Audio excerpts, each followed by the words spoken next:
یاسر قنبرلو یه شعری داره میگه که زیر مجموعه خودم هستم، مثل مجموعه‌ای که سخت تهیست.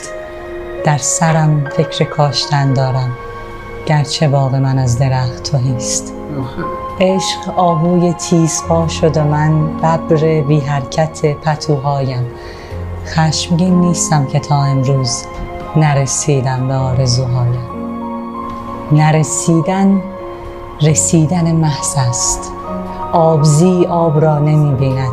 هر که در ماه زندگی بکند رنگ مهتاب را نمی بیند. دوری و دوستی حکایت ماست. غیر از این هرچه هست در هوس است.